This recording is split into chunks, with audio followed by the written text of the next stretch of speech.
السلام عليكم ورحمة الله وبركاته.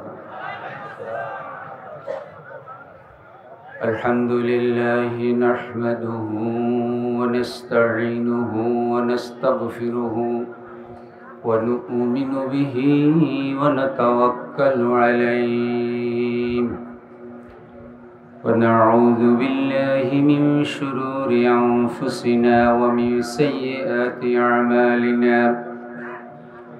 من يهده الله فلا مضل له ومن يضلله فلا هادي له ونشهد أن لا إله إلا الله وحده لا شريك له ونشهد أن محمدا عبده ورسوله الذي أرسله بالحق بشيرا ونذيرا وداعيا إلى الله بإذنه وسراجا منيرا.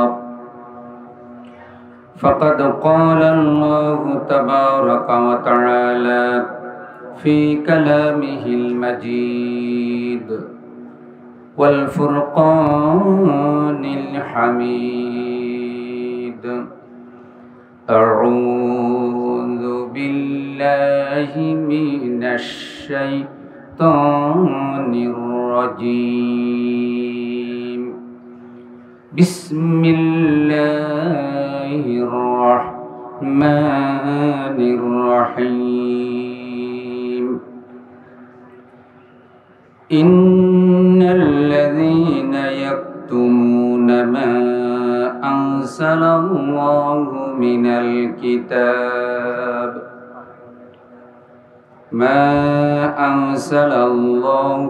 الكتاب ويشترون به ثمنا قليلا أولئك ما يأكلون في بطونهم إلا النار ولا يكلمهم الله يوم القيامة ولا يزكيهم ولهم عذاب أليم. أولئك الذين اشتروا الضلالة بالهدى والعذاب بالمغفرة فما أصبرهم على النار. آمنت بالله محبতের সাথে দুরূদ শরীফ পড়ি। আল্লাহুম্মা সাল্লি আলা মুহাম্মাদিন ওয়া আলা আলি মুহাম্মাদ কামা সাল্লাইতা আলা ইব্রাহিম ওয়া আলা আলি ইব্রাহিম ইন্নাকা হামিদুম মাজিদ। আল্লাহুম্মা বারিক আলা মুহাম্মাদিন ওয়া আলা আলি মুহাম্মাদ কামা বারাকতা আলা ইব্রাহিম وعلى آل إبراهيم إنك حميد مجيد. اللهم صل وسلم وبارك عليه. বগুড়া ওলামা মাশায়েখ পরিষদের উদ্যোগে আয়োজিত 3 দিনব্যাপী ঐতিহাসিক সিরাতুন নবী সাল্লাল্লাহু আলাইহি সাল্লাম মাহফিলের সমাপনী দিবসের সম্মানিত সভাপতি, শহীদি কাফেলার সম্মানিত দায়িত্বশীল বৃন্দ, হযরত উলামা একরাম, কোরআন প্রেমিক, আল্লাহ প্রেমিক তাওহীদি জনতা, পর্দার আলের মা এবং বোনেরা, যে আল্লাহ সুস্থ রাখলেন, ভালো রাখলেন, সিরাতের মাহফিলে আসার তৌফিক দিলেন, ভালোবাসা মহব্বত উজাড় করে আওয়াজ দিয়ে সবাই পড়ি আলহামদুলিল্লাহ। দুরুদ সালাম প্রিয় রাসূল সাল্লাল্লাহু আলাইহি সাল্লামের রওজা মুবারক সোনার মদিনায়, যিনি শেষ নবী, যার পরে আর কোনো নবী আসবে না।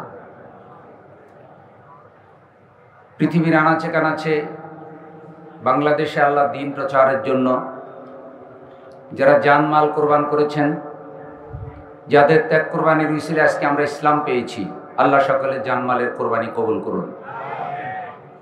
2 দিন আপনারা বড় বড় আলেমদের থেকে কথা শুনেছেন, আজকেও শুনেছেন। সর্বশেষ আমাদের প্রিয় ভাই হযরত আল্লামা মাওলানা তারেক মনোয়ার সাহেব কথা বলবেন। আল্লাহ যেন এই জাতির উম্মতের জন্য ফায়দা হয় এমন কিছু ভালো কথা বক্তার জবান দিয়ে বের করে দেন, আমিন। এ কষ্টের আয়োজন, আপনাদের আশা আমাদের আশা, সব কিছুর মূল উদ্দেশ্য হলো আমাদের জন্য উপকারী হয় এমন কিছু আলোচনা। সে আলোচনাটা যদি না হয়, উদ্দেশ্য নষ্ট হয়ে যায়। আল্লাহ যা কিছু শুনেছি, যা কিছু শুনব, তুমি এর সওয়াব বহু গুণে বাড়াইয়া আমাদের মা বাবা, দাদা দাদি, নানা নানা যারা কবরে, প্রত্যেকের রুহের করে পৌঁছায় দাও। হাজিরিন, এই মাঠ, এই মাহফিল মূলত আল্লামা সাঈদী রাহিমাহুল্লাহর আলোকিত মাহফিল। তিনি এই মঞ্চের উপযুক্ত ব্যক্তি। যত ভাইরাল বক্তা, যত বিখ্যাত বক্তায় বাংলাদেশে কথা বলুক না কেন, সব বক্তা এক জায়গায় করলেও এখনো আল্লামা সাঈদী রাহিমাহুল্লাহর ধারে কাছে যাওয়ার যোগ্যতা অর্জন করে নাই।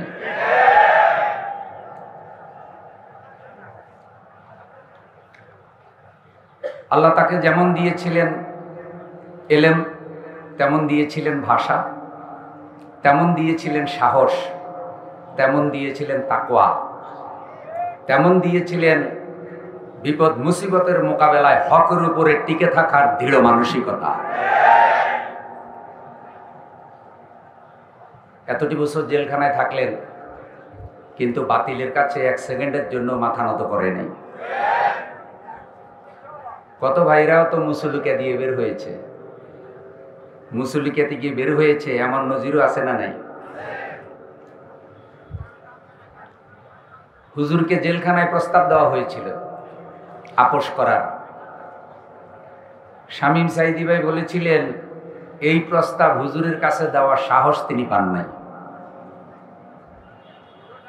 আল্লামা কামালউদ্দিন জাফরি রাহিমাহুল্লাহর মাধ্যমেও চেষ্টা করা হয়েছিল যে আপনি ইকামতি দিনের এই কাফেলা থেকে সরে যান, আপনার বের হওয়ার ব্যবস্থা করে দিই, আর সম্ভব হলে আপনি আলাদা আরেকটা দলও বানাইতে পারেন। দল বানানোর জন্য টাকা পয়সা, রসদপত্র যা দরকার সব আমরাই সাপ্লাই। আপনারা আমার সাথে আসেননি? জেগে আছেন নাকি ঘুমাইসে গেছে? একটা আওয়াজ দিয়েন যাতে আমি বুঝি যে আমি কবরস্থানে ওয়াজ করতেছি না। যে আপনি একটা দলও বানাইতে পারেন, রসদপত্র যা লাগে আমরাই সাপ্লাই। কারা বলছে? ওই মহিলা ফেরাউনের খলিফারা।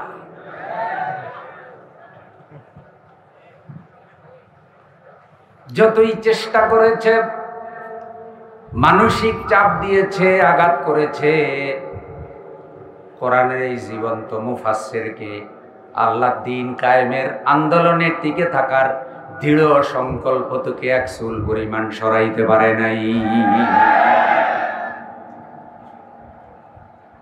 যতকাল পৃথিবীতে তার ক্যাসেটগুলি, আলোচনাগুলি অনলাইনে অফলাইনে চলবে, তার লিখনী যতকাল পৃথিবীতে থাকবে, কোরআন প্রেমিক জনতা সেখান থেকে উপকৃত হবে। 1 সেকেন্ডের জন্য তাকে ভুলতে পারবে না। তিনি এখন নাই। আমরা যেখানে বিশ্রাম করেছি, একাধিকবার তিনি এই এতিমখানায় বিশ্রাম করেছিলেন। এই মাহফিলের আলোকিত ব্যক্তি ছিলেন আপনাদের এই বগুড়ার কৃতি সন্তান মাওলানা আব্দুর রহমান ফকির রাহিমাহুল্লাহ। দ্বীনের খাদেম, হকের উপরে টিকে থাকার এক উজ্জ্বল দৃষ্টান্ত। এখনো আলহামদুলিল্লাহ বগুড়ায় অনেক বক্তা ওলামা একরাম আছেন। কোরআন প্রেমিক তাওহীদি জনতার ঘাঁটি হিসেবেই আমরা বগুড়াকে মনে করি। আল্লাহ ইসলামী হুকুমত প্রতিষ্ঠার নেতৃত্ব, আওয়াজ এই বগুড়া থেকেই তুমি তৈরি করে দাও। কোরআনের পাখিকে অন্যায়ভাবে যখন ফাঁসির রায় দেওয়া হয়েছিল, বাংলাদেশে সব জায়গায় আন্দোলন হয়েছে, কিন্তু সবচাইতে বেশি আন্দোলন হয়েছে বগুড়ায়। 5টা থানায় কোনো গুলি ছিল না। এটি হলো কোরআনের জন্য ভালোবাসা। আমি ওনার সম্পর্কে কথাগুলি কেন বললাম, এই মঞ্চের হক আদায় হবে না এই কথাগুলি না বললে। সামান্য একটু বললাম, তার সম্পর্কে বলে শেষ করা যাবে না। ভাই সব, আমি একটা আয়াতে কারিমা পড়েছি, সময় বড় কম, বক্তা আরো আছে, সীমাবদ্ধতাও আছে। সূরা বাকারার 174 এবং 175 নম্বর আয়াতে কারিমা পড়েছি। এই আয়াতে কারিমার আলোকে আমি যেন কিছু কথা বলতে পারি, আমাদের যেন উপকার হয়, দিক নির্দেশনা হয়, আল্লাহ তৌফিক দেন, আমিন। আলোচনার বিষয় হলো এলেম গোপন করা, এলেম বিক্রয় করা। কি বলেছি? এলেম গোপন করা, এলেম বিক্রয় করা। এলেম কিসের এলেম? কোরআনের এলেম, দ্বীনের এলেম, জ্ঞান। বিক্রয় করা, আচ্ছা কোন তো এলেম বিক্রয় হয়নি। আর এলেম গোপন করা, এটা শিরোনাম দিলাম। আয়াতটা যেটা পড়েছি, আল্লাহ কি বলছেন একটু খেয়াল করে শুনে। আল্লাহ রাব্বুল আলামিন বলেন, ইন্নাল্লাযীনা ইয়াকতুমুনা মা আনজালাল্লাহু মিনাল কিতাবি ওয়া ইয়াশতারুনা বিহি সামানান কালীলা। নিঃসন্দেহে যারা আল্লাহ যা কিতাবে নাজিল করেছেন তা গোপন রাখে এবং অল্প মূল্যে আল্লাহর নাজিল করা কথাকে, এলেমকে বিক্রয় করে দেয়, উলাইকা মা ইয়াকুলুনা ফি বুতুনিহিম ইল্লান নার। তাদের শাস্তি হবে এলেম গোপন রেখে, এলেম বিক্রয় করে তারা যা কামাই করে, যা অর্জন করে, এটা যে তারা পেটে ঢুকায়, আল্লাহ বলছে তারা পেটের মধ্যে জাহান্নামের আগুন ঢুকায়। এলেম গোপন করে, এলেম বিক্রয় করে যা কামাই করে, এটা যে পেটে ঢুকায়, সে পেটের মধ্যে কিসের আগুন ঢুকায়? কথা বলতে হবে, কিসের আগুন? কথা কি মোল্লার কথা না আল্লাহর কথা? এলেম কে দিছে? গোপন করা যাবে না, বিক্রয় করাও যাবে না, এটা মনে রাখেন, সামনে কথা আছে। আল্লাহ বলছেন পরকালে তাদের আরো শাস্তি। শুধু জাহান্নামের আগুনে আল্লাহ তাদেরকে জ্বালাবেন ব্যাপারটা এমন না। এলেম গোপনকারী অভিশপ্ত এই আলেমগুলির সাথে, অভিশপ্ত এই বাংলার বান্দাগুলির সাথে আল্লাহ বলছেন, ওয়ালা ইউকাল্লিমুহুমুল্লাহু ইয়াউমাল কিয়ামাতি ওয়ালা ইউযাক্কিহিম ওয়ালাহুম আযাবুন আলীম। ওয়ালা ইউকাল্লিমুহুমুল্লাহ, আল্লাহ এলেম বিক্রয়কারীদের সাথে কথাও বলবে না। এরপরে ওয়ালা ইউযাক্কিহিম, তাদেরকে পবিত্র করবে না। ওয়ালাহুম আযাবুন আলীম, তাদের জন্য আছে কঠিন কঠিন পীড়াদায়ক শাস্তি। আল্লাহ যদি বলে কঠিন পীড়াদায়ক শাস্তি আছে, তাহলে বোঝা যায় দুনিয়ার সব শাস্তি এক জায়গায় করলেও আল্লাহ এইসব লানত-প্রাপ্ত এলেম গোপন করা, এলেম বিক্রয় করা এইসব লোকগুলোকে যে শাস্তি দিবে, দুনিয়ার সব শাস্তি এক জায়গায় করলে সেই শাস্তির কোটি ভাগের এক ভাগ হবে না।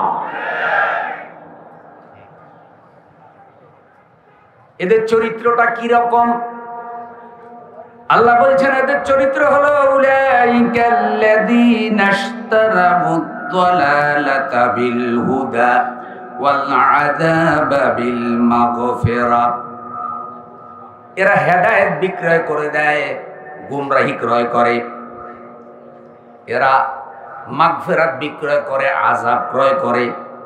ফামা আসবারাহুম আলান নার, জাহান্নামের আযাবের মধ্যে তারা কেমনে ধৈর্য ধারণ করবে?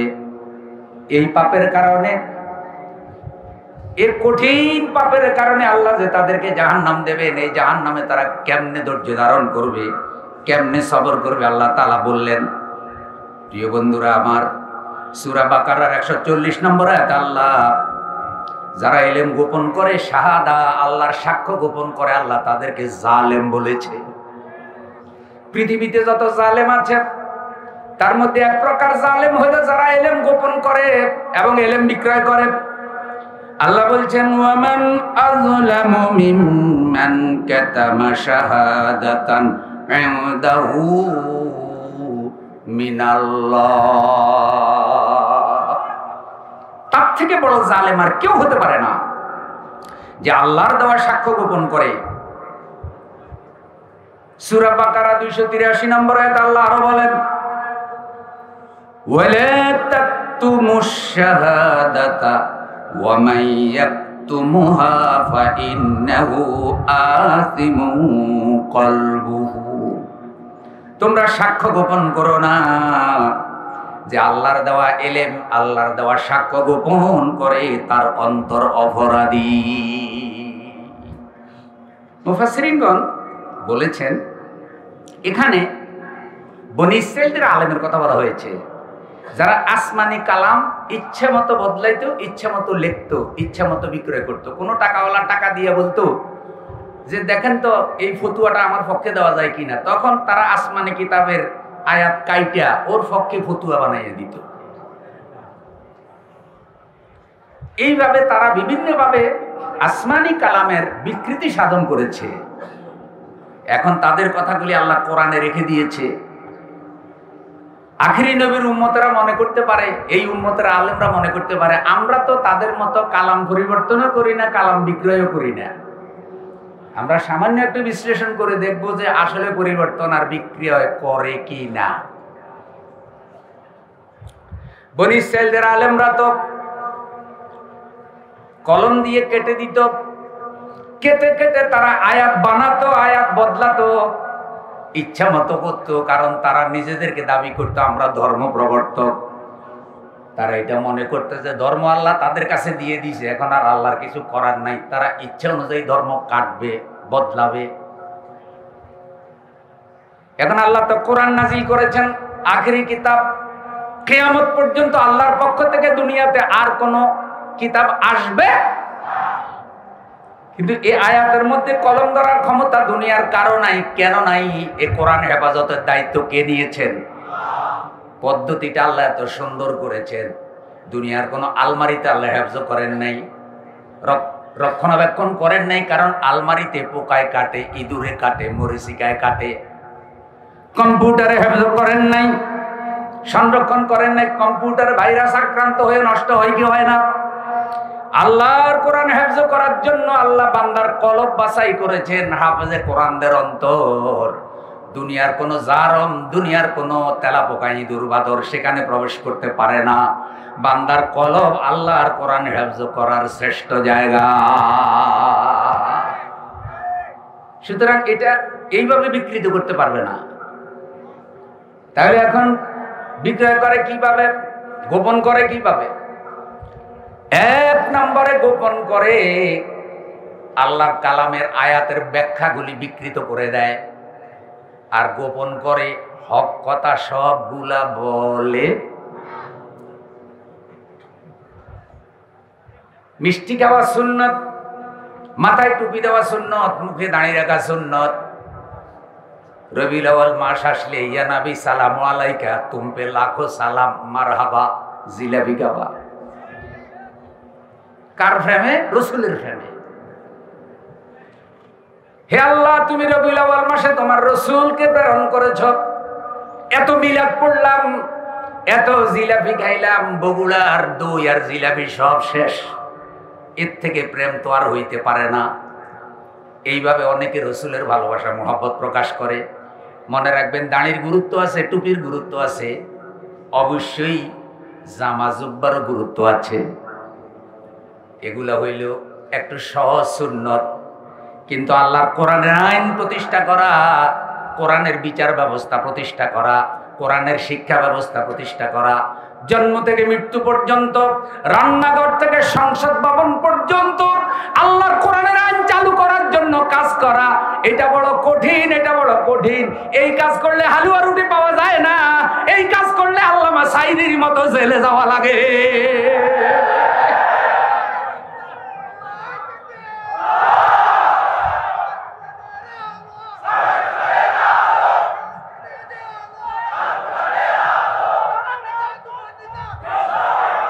প্রিয় বন্ধুগণ আমার, 7টা পদ্ধতিতে এলেম গোপন হয়। এলেম কারা গোপন করতে পারে? প্রথম পয়েন্ট হলো, যার কাছে এলেম আছে সে গোপন করতে পারে, যার কাছে এলেম নাই সে কেমনে গোপন করবে? এখন এলেম গোপনের একটা কথা আপনাদেরকে শুনাই। ধরেন প্রায় লক্ষাধিক ইমামের একটা সম্মেলন, সেই সম্মেলনে একজন ব্যক্তি হাজির হয়েছে, একজন ঘোষণা দিয়ে দিল, আপনি হইলেন জান্নাতি রমণী। এটা কি পাবলিকই দিছে না হুজুরি দিছে? আপনারা আমার সাথে আসেননি নাকি আমি আসাতে বেজার হয়েছে? নরম আছেন না গরম আছেন? দেখি মুজাহিদের মতো একটা তকবীর দিবেন, রাজি আছেননি? শরীরে যত শক্তি আছে সব গলার কাছে হাজির করেন।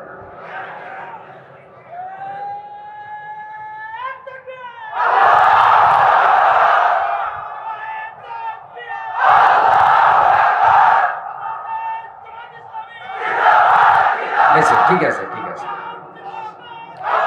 এবার কথাটা শুনেন। এই যে জান্নাতি বলে ফতুয়া দিল একটা মহিলা হুজুরের। কারে? একজনে জান্নাতি বলে ফতুয়া দিল, আরেক হুজুর ভালোবাসায় গদগদ হইয়া বলল, আপনি হইলেন আমাদের জন। এটা কি পাবলিকই দিছে না হুজুরি দিস?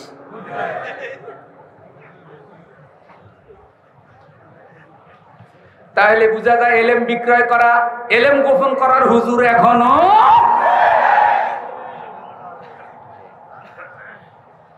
ও বন্ধু, গরম ভাতে বিলাই বেজার, হক কথায় জাহেল বেজার।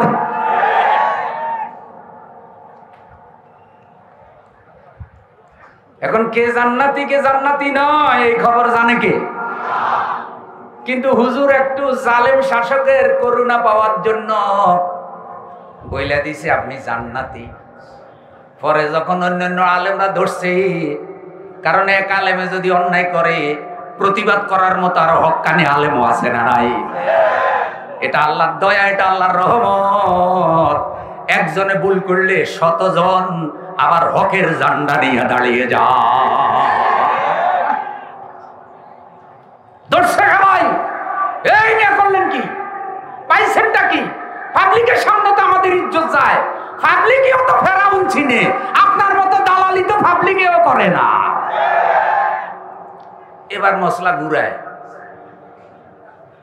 কি ঘুরায়? কয় না আমি তো এভাবে বলি নাই। আমি কিভাবে বলছি?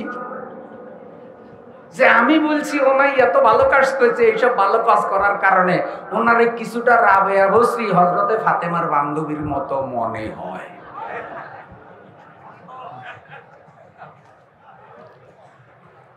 আবার কি যুক্তি দিল? কয় আমাদের দেশের গরিব ইমামরা খুব একটা বেতন পায় না, তাদের বেতন কম। কথা আসলে ঠিক। ইমামদের বেতন কি? আচ্ছা, কম বেতনে ইমামরা বহু কোটিপতিওয়ালা থেকে শান্তিতে আছে না নাই? এই যে সমাজের মুসল্লিরা ইমামদেরকে সালাম দেয়, এই সালামের মধ্যে কিন্তু কোনো কিন্তু নাই কইলাম, একেবারে মহব্বতে সালাম। আর সমাজে বহু সন্ত্রাসী আছে, ডাকাইতে আছে, ওরে সামনে সালাম দেয়, আসসালামু আলাইকুম, খোঁজ খবর নেই, ভালো কেমন আছেন, হাসি মুখে বিদায় দিয়া পিছনে যায় একবার তোর উপরে ঠাড়া পড়ো, তুই যেদিন মরবি সেদিন আমি মিষ্টি খাওয়াবো। কিও সামনে সালাম দিলেন? কয় সালাম দিছি ডরে, সন্ত্রাস। সালাম না দিলে যে কোনো বিপদে ফালাইয়ে দিবে। তাহলে বলেন যে হুজুরের যে সালাম দেয় এ ধরনের কোনো বিপদে দেয়নি না মহব্বতে দেয়? তো উনি ব্যাখ্যা দিলেন যে হুজুরদের বেতন কম, তাই আমি ওনারা একটু খুশি করতে চাইছি, একটু ফালিফ মিম ফাম দিছি। ফালিফ মিম কি হয়েছে? ফাম। আচ্ছা, এই যে কোরআন হাদিসের কথাকে বিকৃত করে ওয়ারাসাতুল আম্বিয়া, যেই মুসল্লায় রাসূল সাল্লাল্লাহু আলাইহি সাল্লাম দায়িত্ব পালন করেছেন, সেই মুসল্লার ইমামদের জাগতিক সুযোগ সুবিধা বাড়ানোর জন্য এইভাবে সন্ত্রাসের জননীকে ফার্ম দেওয়ার কোনো অধিকার আল্লাহ কোন ওয়ারাসাতুল আম্বিয়াকে দিয়েছে?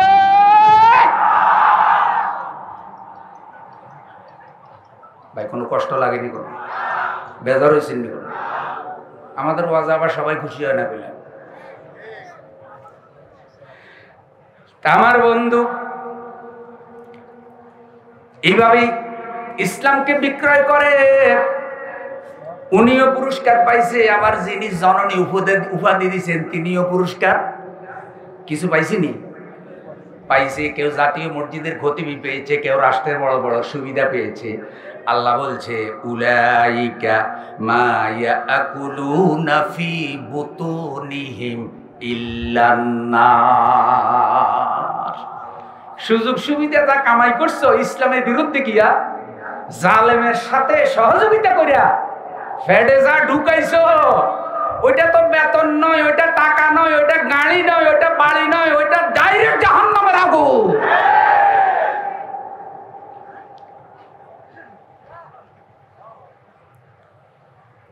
ওয়ালা ইউকাল্লিমুহুমুল্লাহ, আল্লাহ তোমার সাথে কথা বলবে না। তুমি আল্লাহর ইলমকে, আল্লাহর কালামকে, আল্লাহর সাক্ষ্যকে বিকৃত করে ফেলেছো। একটা হাদিস শুনেন, আনাস রাদিয়াল্লাহু তাআলা আনহু قال, হযরত আনাস রাদিয়াল্লাহু তাআলা আনহু থেকে হাদিস বর্ণিত, قال রাসূলুল্লাহ সাল্লাল্লাহু আলাইহি ওয়াসাল্লাম, রাসূল সাল্লাল্লাহু আলাইহি সাল্লাম বলেছেন, তলাবুল ইলমি ফরিদাতুন আলা কুল্লি মুসলিমিন, প্রত্যেক মুসলমানের উপর ইলম অর্জন করা। আমি অর্ধেক বলবো, আপনারা অর্ধেক বলবেন। প্রত্যেক মুসলমানের উপর ইলম অর্জন করা। আরো ধরে, আরো ধরে। নামাজ পড়া ফরজ, রোজা রাখা ফরজ, হজ করা ফরজ, যাকাত দেওয়া ফরজ, ইলম শিখা। কতটুকু ফরজ? যতটুকু শিখলে পরে ফরজ ওয়াজিব আমলগুলো আপনি করতে পারেন, অতটুকু শিক্ষা ফরজ।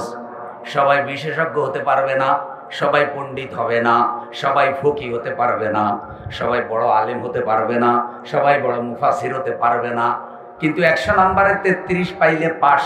পাস করতে হলে অবশ্যই 33 নাম্বার তাকে পেতেই। তো যতটুকু ইলম শিখলে পরে ফরজ ওয়াজিবগুলো, হালাল হারামগুলো বেঁচে চলা যায়, অতটুকু ইলম অর্জন করা ফরজ। এরপরে আল্লাহর রাসূল আরো একটা কথা বলছে, হাদিস এখানে শেষ না, আরো আছে, ওয়াওয়াদিউল ইলম ইনদা গায়রি আহলিহি কামুকাল্লিদিল খানাজিদিল জাওহারা ওয়াল লুকলুআ ওয়াল যাহাবা, রাওয়াহু ইবনে মাজাহ। ইবনে মাজাহ শরীফের হাদিস। রাসূল বলেন, অপাত্রে ইলম রাখা, অপাত্রে ইলম রাখা, অপাত্রে ইলম রাখা, এটা হলো যেন শুয়োরের গলায় হীরা জহরত মণি মুক্তার মালা। অপাত্রে ইলম যেন শুয়োরের গলায় মুক্তার মালা। আপনারা শুয়োর চিনেননি? আচ্ছা শুয়োর না, ছাগল কই? ছাগলের কি কন? ছাগলই তো কন। ছাগল কন আর বকরি কন, বুঝলি তো হইল। দলেন আমার রুহুল আমিন ভাই একটা সোনার নেকলেস বানাইছে, বানাই ওইটা ছাগলের গলায় ভরাই দিছে। আচ্ছা সোনার নেকলেস কি ছাগলের জন্য উপযুক্ত না কোনো মহিলার গলার জন্য? এখন এটা যদি করে তাহলে ছাগলের উপরও জুলুম হয়, নেকলেসের উপরও জুলুম হয়। ছাগলে কয় আমারে কি বেইজ্জতি করলো নাকি, কি ভরাই দিল আমার গলায়? আর স্বর্ণ বলে কি যে আমার দাম হইল 1,20,000 টাকা ভরি, আমার একটা সুন্দরী মেয়ের গলায় না ভরাইয়া ছাগলের গলায় কি জন্য ভরাইবে? তাহলে ছাগল স্বর্ণের উপযুক্ত না, স্বর্ণ ছাগলের জন্য না। এরা যারা ইলম বিক্রয় করে, এরা যারা ইলম গোপন করে, গায়ে জুব্বা, এদের মাথায় টুপি, মুখে দাড়ি, আল্লাহ রাসূল বলতেছে তুমি ইলমের উপযুক্ত পাত্র না। তুমি যখন মুহাদ্দিসের ডিগ্রি দেখাও, তুমি যখন তোমার ইলমের বাহাদুরি দেখাও, তখন মনে হয় যেন ছাগলের গলায় সোনার মালা।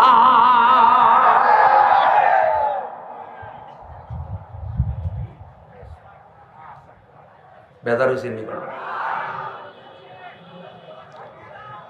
আমার প্রিয় ভাইয়েরা, যারা আলেম হওয়ার পর এলেম গোপন করে, এলেম বিক্রয় করে, হক কথা বলে না, বরং জালেমকে খুশি করার জন্য কোরআনের আয়াতের উল্টাপাল্টা ব্যাখ্যা করে।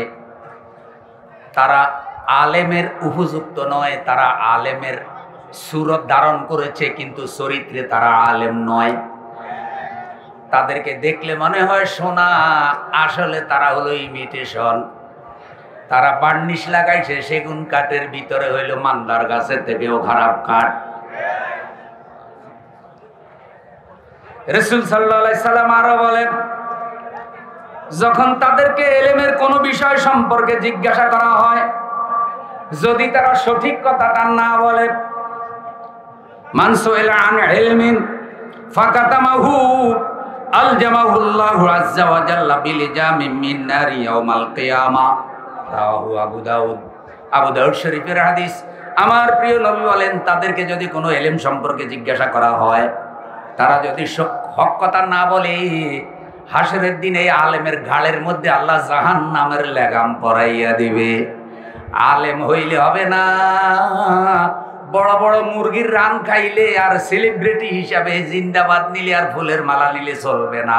হক কথা না বললে জাহান্নামের ডান্ডা বেড়ে পড়ানো হবে। আলেম সাবধান, আলেম সাবধান। সুরতে আলেম হইলে হবে না, কোরআন হাদিসে চরিত্রেও আলেম হওয়া লাগবে।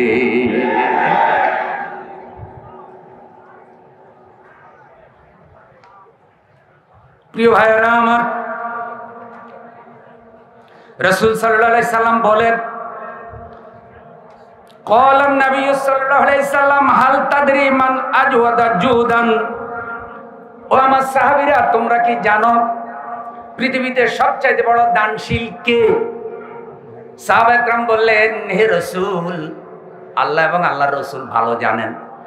নবীজি বললেন, সবচাইতে বড় দানশীল হইলাম মানুষের মধ্যে আমি। আল্লাহ আমাকে এলেম দেয় আর আমি মানুষের মধ্যে এলেম বিতরণ করি। আমার পরে বড় দানশীল হলো ওই আলেম, যে আলেমকে আল্লাহ এলেম দিয়েছে। এলমান ফানাশারাহু, সে এলেম প্রচার করে বেড়ায়, এলেম গোপন করে না। ইয়াতি ইয়াউমাল কিয়ামাতি আমিরান ওয়াহদাহু আও ক্বালা উম্মাতান ওয়াহিদা। কিয়ামতের দিনে আলেম একাই যেন একটা জাতি হয়ে উঠবে। সুবহানাল্লাহ। এই আলেম এলেম প্রচার করবে, যুগে যুগে যত মানুষ তার এলেম থেকে উপকৃত হবে। কিয়ামতের দিন আল্লাহ তাকে ওই আলেমদের আমির বানাইয়া উঠাবে। এখন এলেম গোপন হয় কেমনে? 6 পদ্ধতিতে এলেম গোপন হয়। আমার ভাই, আমার মহব্বত ভালোবাসার মানুষ, আমার মা যাকে আমার মতোই ভালোবাসতেন, আমার 106 বছর বয়সে মা গত ডিসেম্বরে ইন্তেকাল করেছেন। তো তারেক ভাই আমাদের মাহফিলে আমাদের গ্রামে অনেকবার গিয়েছেন। যদিও পরিচালক আমাকে 50 মিনিট সময় দিয়েছেন, আমি ওই সময় নেব না। আমি ভাইকে হাতিয়ে দিয়ে চলে যাব, কারণ আমি ভাইকে বসায় রেখে কষ্ট দিতে চাই না। আমি বলেছি 6টা পদ্ধতিতে এলেম গোপন হয়। 1 নাম্বার হলো এলেম না বুঝলে, কোরআন না বুঝলে এলেম গোপন হয়। তাহলে বুঝতে হবে কি? বুঝতে হবে কোরআন, শিখতে হবে কোরআন, জানতে হবে কোরআন। যারা শুধু তেলাওয়াত করে বুঝে না, তারা এলেমের হক আদায় করে না। বহু লোক আছে আরবি পড়লে বাধা দেয় না, বাংলায় তাফসীর করলে বাধা দেয়। এখন হাফেজ সাহেব খতমে তারাবিতে পড়তেছে, আহাল্লাল্লাহুল বাইয়া ওয়া হাররামার রিবা। আল্লাহ ব্যবসাকে হালাল করেছেন, সুদকে হারাম করেছেন। সুদখোর কিন্তু ইমাম সাহেবের পিছনে দাঁড়ানো। নামাজ থেকে বাইর হইয়া কয়, এত সুন্দর তেলাওয়াত, খুব ভালো লাগছে হুজুর, 1 কাপ দুধ খাইয়া যান। কিন্তু দুধ খাওয়াইছে সুদের টাকা দিয়া। হুজুরের দোয়া, হুজুরেরও ইবাদত শেষ, হারাম খাওয়াই দিছে। যদি বাংলা বুঝতো, এই বেটা যে সুদের কিস্তি উঠাইয়া সংসার চালায় আর সুদ ভিত্তিক অর্থ ব্যবস্থা জমিনে প্রতিষ্ঠিত রাখার জন্য কাজ করে, তাহলে বলতো কি, এই আয়াত বাদ দিয়ে অন্য আয়াত পড়েন, এটার ব্যাখ্যা বিশ্লেষণ করিয়েন না। তাহলে বোঝা যায় কোরআন বুঝতে হবে, জানতে হবে। কোরআন না বুঝলে ওখান থেকে ফায়দা পাওয়া যায় না। শুধু পড়ার নাম কোরআন না, শুধু রিডিং এর নাম কোরআন না, লফজ এবং মানা দুইটার নাম হইল কোরআন। আরবিতে যে লেখাগুলি দেখেন এটাও কোরআন, আর এটার ভিতরে যে অর্থটা আছে সেটাও কি তেলাওয়াত না বুঝে করলে একটা হয় আর একটা হয় না। এজন্যই আমাদেরকে কোরআনের দর্স দেওয়া হয়, কোরআন স্টাডি সার্কেল করা হয়, সহি কোরআন তালিম দেওয়া হয়। রিপোর্ট বইতে প্রথম কলামটা রাখা হয়েছে কোরআন অধ্যয়ন। কারণ আমরা চাই, আমাদের ভাইয়েরা চায়, আমাদের এই শহীদি কাফেলা চায়, রাসূল সাল্লাল্লাহু আলাইহি ওয়াসাল্লাম তার সাহাবীদেরকে কোরআন দিয়ে তৈরি করেছে। সাহাবীরা কোরআনের আলোকে চরিত্র গঠন হওয়ার কারণে সোনার মানুষ হয়েছে, সেরা মানুষ হয়েছে। এই জমিনেও যদি কিছু চরিত্রবান মানুষ তৈরি করতে হয়, কিছু আমানতদার মানুষ তৈরি করতে হয়, জমিনের সঠিক নেতা তৈরি করতে হয়, তাদেরকে কোরআন দিয়ে গঠন করা লাগবে, কোরআনের শিক্ষা দিতে হবে। কোরআন থেকে জাতি বিচ্ছিন্ন হয়ে গেলে সেই জাতির উপর আল্লাহর রহমত আসে না।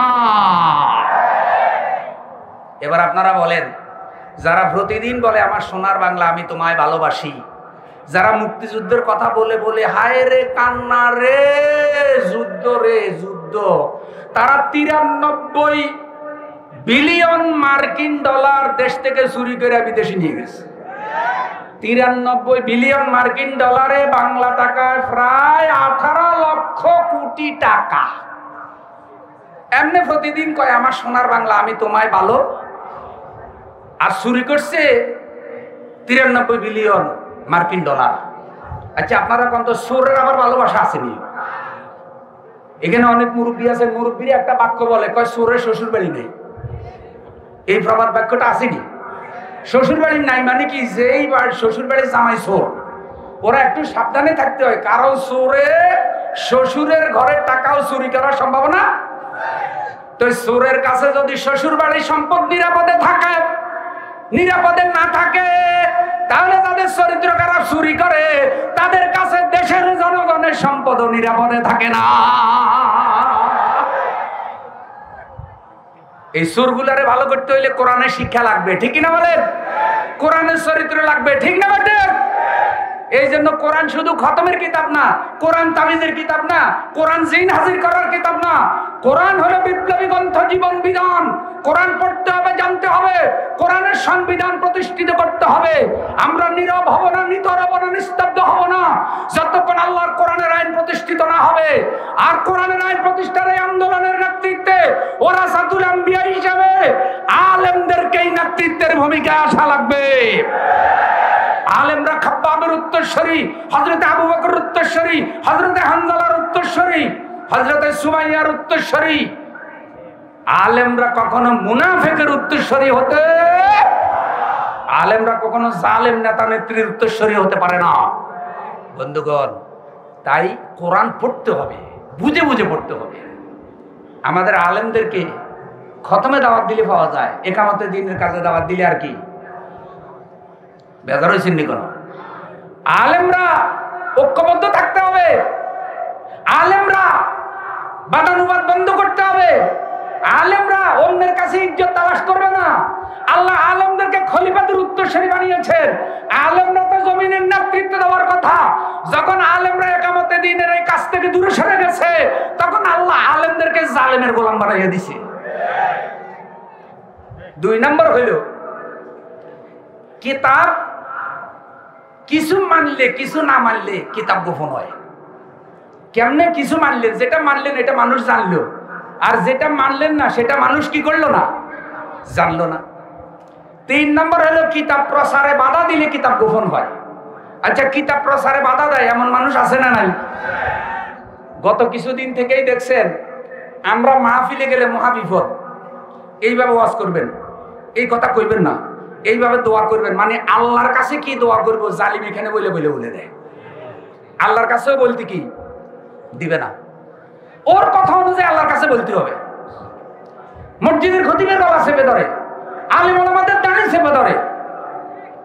জুনায়েদ বাবুরী রাহিমাহুল্লাহর মতো একজন বৃদ্ধ আলেমের দাঁড়ি টেনে তারা জুলুম করেছে। আল্লামা সাঈদী রাহিমাহুল্লাহ অসুস্থতার ভান করে নিয়ে এসেছে, লাশ বুঝাইয়া দিয়েছে, অসুস্থ অবস্থায় স্ত্রী পরিবার পরিজনকেও দেখা করতে দেয় নাই। কেন? এইসব আলেমরা সত্যিকারের নবীর ওয়ারিস, তারা জমিনে হক কথা বলে। এই কারণে যারা হক কথা বলে ওইসব আলেমদের উপর তারা জুলুম করে। যেই সব আলেমরা করে না কো পুষ্পা পাশ মারা না, ডুস ডাস নেই, কোনো উৎপাত খাই হুজুরে দুধ ভাত, লা ইলাহা ইল্লাল্লাহ জামিলার মধ্যে হুজুর নেই। আমি কোন রাজনীতি ফাজনীতির মধ্যে কি? এক বক্তা দেখি যে বক্তৃতা দিতে দিতে কাঁপাইয়া ফেলতেছে, শেষে কয় কি আমি কোনো রাজনীতি করি না। আশ্চর্য কথা, আপনি যে এতক্ষণ পর্যন্ত বক্তৃতা দিলেন, তো রাজনীতি ছাড়া আপনি আল্লাহর আইন কায়েম করবেন কিভাবে? শেষে যে বলছি আমি কোনো রাজনীতি করি না, এই কথার অর্থই হলো ওই জালেমদের থেকে নিজেকে আড়াল করে নিল, যে জালেমেরা আমারে বেশি দুশ্মন মনে করি না। আমি এতক্ষণ যে আমি জোরালো বক্তৃতা দিছি, এগুলো হলো ওয়াজের ব্যবসা। কারণ এই কথা না বললে পাবলিক আমারে দাওয়াত দিবে। এই ভাই, রাজনীতি মানেই হলো খেলাফত প্রতিষ্ঠা সংগ্রাম। রাজনীতি বাদ দিয়ে আবার খেলাফত প্রতিষ্ঠা সংগ্রাম হয় কিভাবে? শেষ কথাটা এভাবে বলতে চাই, যদি রাজার নীতি রাজনীতি হয়, তাহলে সবচাইতে বড় রাজা কে? যদি নীতির রাজা রাজনীতি হয়, তাহলে শ্রেষ্ঠ নীতিগুলো কোরআনে আছে। কোরআনের নীতি রাজনীতি। হাঁসের রাজা যদি রাজহাঁস হয়, পথের রাজা যদি রাজপথ হয়, শহরের রাজা যদি রাজধানী হয়, রানীর রাজা যদি রাজরানী হয়, মহলের রাজা যদি রাজমহল হয়, তাহলে নীতির রাজা রাজনীতি। যারা বলবে আমরা রাজনীতি করি না, ওরা মুনাফিক হুজুর। ওরা মিলাদের হুজুর, জিন হাজির করার হুজুর, হালুয়া রুটি কামাই করার হুজুর। ওদেরকে দাড়ি টুপি দেখলে হুজুর মনে হয়, ওদের ভিতরে ফেরাউন আর এজিদ বসে আছে।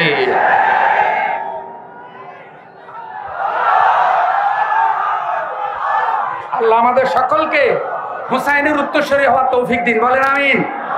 আল্লাহ আমাদের সকলকে হযরতে হাসান হুসাইনের উত্তরসূরি হওয়ার তৌফিক দিন, হযরতে বেলালের উত্তরসূরি হওয়ার তৌফিক দিন, হযরতে খাব্বাবের উত্তরসূরি হওয়ার তৌফিক দিন, আল্লামা সাঈদের উত্তরসূরি হওয়ার তৌফিক দিন। আল্লাহ তোমার এই জমিনে, এই জমিনকে কোরআনের আলোকে রঙিন করার জন্য যেসব আলেমরা এইসব মঞ্চে জীবনের সমস্ত শক্তি দিয়া কোরআনের কথা বলেছে, আল্লাহ আমাদেরকে তাদের উত্তরসূরি হিসাবে কবুল করুন। বগুড়ার আলেমদেরকে ইকামতে দ্বীনের কাফেলায় জলে জলে শরীক হন, শপথ নিন, রোকন হন, কর্মী হন। এখন আর সময় নাই, 5 তারিখের পর থেকে আল্লাহ সুযোগ করে দিয়েছে। এখনো যদি পিছাইয়া থাকেন, আল্লাহরে দোষ দেওয়া যাবে না। ইসলাম প্রতিষ্ঠার জন্য ঐক্যবদ্ধ হওয়ার সবচাইতে সেরা সুযোগে আমরা আছি। আল্লাহ আমাদের কবুল করুন, আমিন। আসসালামু আলাইকুম ওয়া রাহমাতুল্লাহ ওয়া আখিরু দাওয়ানা আলহামদুলিল্লাহি রাব্বিল আলামিন।